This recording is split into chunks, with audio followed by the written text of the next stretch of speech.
అందరికీ నమస్కారం. నేను మీ Kiran Kumar Dudigama, NRI BC cell president. నా ఎన్ఆర్ఐ బీసీ ఉద్యమ సహచరులు, నా సోదరులు వేణు, నాగరాజు గారు కూడా ఈ సమావేశంలో ఉండడం జరిగింది.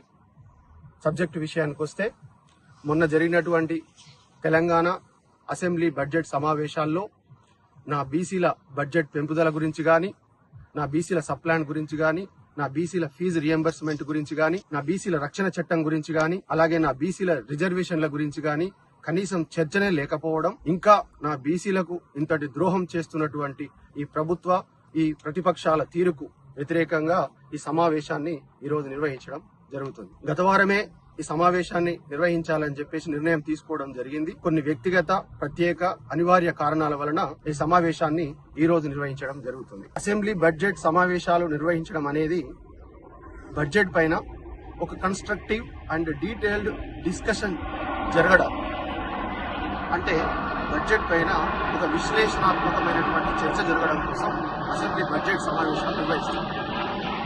కానీ మీ చర్చలన్నీ చెత్త వ్యవహారాల చుట్టే తిరగడం కరెక్ట్ కాదని చెప్పేసి నా ఎన్ఆర్ఐబీసీ సమాజం తరఫున అభిప్రాయాన్ని వెలుగుస్తున్నాను.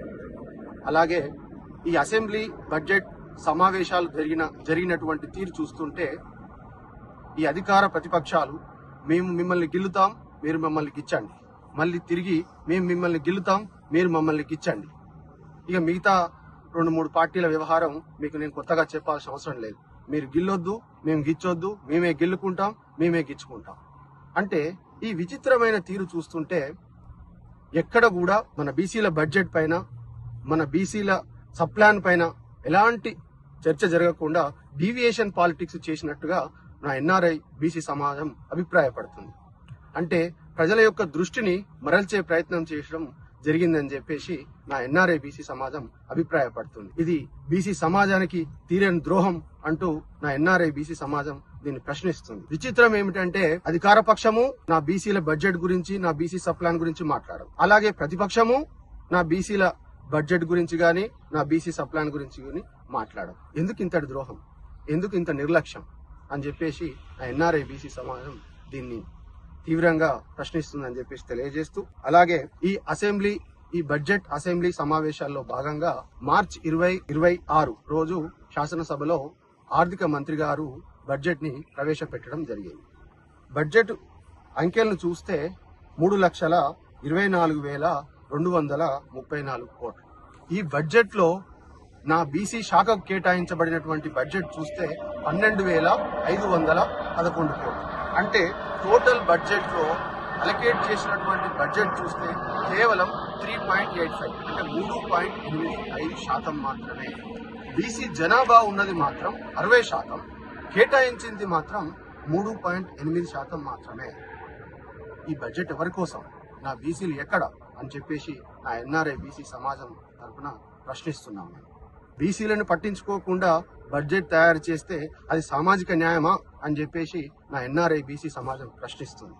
ఇది బీసీలను పూర్తిగా మోసం చేయడం కాదా, నిరాశపరచడం కాదా అని చెప్పేసి నా ఎన్ఆర్ఐ బీసీ సమాజం తీవ్రంగా ప్రశ్నిస్తుందని చెప్పి తెలియజేస్తుంది. కామారెడ్డి డిక్లరేషన్ లో మీరే కదా చెప్పింది, బీసీల కోసం ప్రతి ఏటా 20,000 కోట్ల బడ్జెట్ ని కేటాయిస్తాం, అలాగే వెంటనే బీసీ సప్లాన్ ని తీసుకొస్తామని చెప్పడం కరెక్ట్ కాదా? మీరు నా బీసీ సమాజానికి ఇచ్చింది స్పష్టమైన హామీనా, లేకపోతే ఎన్నికల మోసమా? ఒకసారి ప్రతి సంవత్సరం మీరు అధికారంలోకి వచ్చిన తర్వాత మీరు అలకేట్ చేసినటువంటి బడ్జెట్, మా బీసీల కోసం ఖర్చు పెట్టినటువంటి అంకెలు చూస్తే గత 2 ఏళ్లలో 2024-25 2024-25లో కేటాయింపు చూస్తే కేవలం 9,200, దాంట్లో ఖర్చు చేసింది మాత్రం కేవలం 2,080 కోట్లు మాత్రమే. అలాగే గత సంవత్సరం అంటే 2025-26లో ఎంత కేటాయించారు? 11,400 కోట్లు. ఖర్చు ఎంత చేసిర్రు? 3,000 కోట్లు. మళ్ళీ ఇప్పుడు చూస్తే ఎంత? 2026-27 ఆర్థిక సంవత్సరం చూస్తే కేటాయింపు 12,511 కోట్లు. గత 2 ఆర్థిక సంవత్సరాలు చూస్తే మీరు ఇచ్చిన మాట ప్రకారం ప్రతి సంవత్సరం 20,000 కోట్ల బడ్జెట్ అలకేట్ చేస్తాం, 20,000 కోట్లు ఖర్చు చేస్తాం, బీసీ సప్లాన్ చేస్తాం. కానీ మీరు ఖర్చు చేసింది ఎంత? 2 సంవత్సరాలు, 1 సంవత్సరంగా గత 2 ఆర్థిక సంవత్సరాలలో మీరు మా బీసీల కోసం ఖర్చు పెట్టింది కేవలం 5,000 కోట్లు మాత్రమే. ఇక ఈ సంవత్సరం కూడా అదే కథ పునరావృతం అవుతుందేమో అని చెప్పేసి నా ఎన్ఆర్ఐ బీసీ సమాజం తీవ్రంగా ఆందోళన చెందుతుంది. అలాగే ఆ బడ్జెట్ ని పూర్తిగా ఖర్చు చేయాల్సిందే అని చెప్పేసి డిమాండ్ చేస్తున్నాం. నా ఎన్ఆర్ఐ బీసీ సమాజం తరపు బీసీ సబ్ ప్లాన్ లేదు, జనాభా ప్రాతిపదికన వాటా లేదు, కులగణన ఆధారంగా ప్రత్యేక కేటాయింపులు లేవు. ఇవన్నీ మోసాలు కావా అని చెప్పేసి నా ఎన్ఆర్ఐ బీసీ సమాజం ప్రశ్నిస్తుంది. కేవలం స్టాటిస్టిక్స్ మాత్రమే పేపర్ మీద రాసి చూపిస్తున్నారు. స్ట్రాటజికల్ డెవలప్మెంట్ ఎక్కడ? నా బీసీ సమాజం అభివృద్ధి చెందకూడదా? మాకు కావాల్సింది అంకెల గారడీ మోసం కాదు, మాకు కావాల్సింది మా బీసీ సమాజం అభివృద్ధి. 78 ఏళ్లుగా కేంద్ర రాష్ట్రాలు మా బీసీలను మోసం చేస్తూనే ఉన్నాయి. నా బీసీ సమాజమా మేల్కొని పోరాడకపోతే ఈ మోసాలు ఎప్పటికీ ఆగవు అని చెప్పేసి నేను విన్నవిస్తూ, నా ఎన్ఆర్ఐ బీసీ సమాజం నుండి మేము చేస్తున్న డిమాండ్ అండ్ రిక్వెస్ట్ ఒక్కటే, అధికారం ఎవరికి శాశ్వతం కాదు. ఈ రోజు మీరు, రేపు ఇంకొకరు. రేపు అవకాశం కలిసి వస్తే 2029లో నా బీసీ సోదరులు, నా బీసీ సమాజం నుంచే ఎవరో ఒకరు ముఖ్యమంత్రి అవుతుండొచ్చు.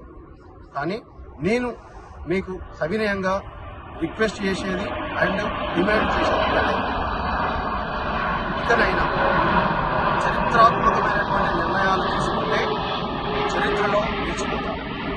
ఇకనైనా నా బీసీ సమాజం పట్ల ఈ నిర్లక్ష్య వైఖరిని పక్కన పెట్టి, నా బీసీల పట్ల ఈగో అసూయను పక్కన పెట్టి చరిత్రలో నిలిచిపోయే నిర్ణయాలు అంటే నా బీసీ రిజర్వేషన్ల పట్ల కావచ్చు, నా బీసీల బడ్జెట్ పట్ల కావచ్చు, మన బీసీ హక్కుల పట్ల కావచ్చు, నా బీసీ సబ్ ప్లాన్ కావచ్చు, నా బీసీ రియంబర్స్మెంట్ల గురించి కావచ్చు, ఒక చరిత్రలో నిలిచిపోయే నిర్ణయం తీసుకుంటారని చెప్పేసి నేను నా ఎన్ఆర్ఐ బీసీ సమాజం తరఫున కోరుకుంటూ విన్నవిస్తూ, అలాగే మీరు తీసుకున్న నిర్ణయాలు వెంటనే అమల్లోకి వచ్చే విధంగా చూడాలని కూడా మేము డిమాండ్ చేస్తూ, అలాగే గత సమావేశంలో మేము చెప్పడం జరిగింది, నా తొలి ఎన్ఆర్ఐ బీసీ సమావేశాన్ని నిర్వహిస్తామని చెప్పేసి. ఆ సమావేశానికి సంబంధించినటువంటి కూడా చర్చలు ఇంకా జరుగుతున్నాయి. త్వరలోనే ఆ సమావేశ వివరాలతో మళ్ళీ మీ ముందుకు వస్తానని చెప్పేసి సవినయంగా మీకు తెలియజేస్తూ మళ్ళీ కలుస్తా. అందరికీ నమస్కారం. జై బీసీ, జై కృష్ణన్న. జై బీసీ, జై కృష్ణన్న.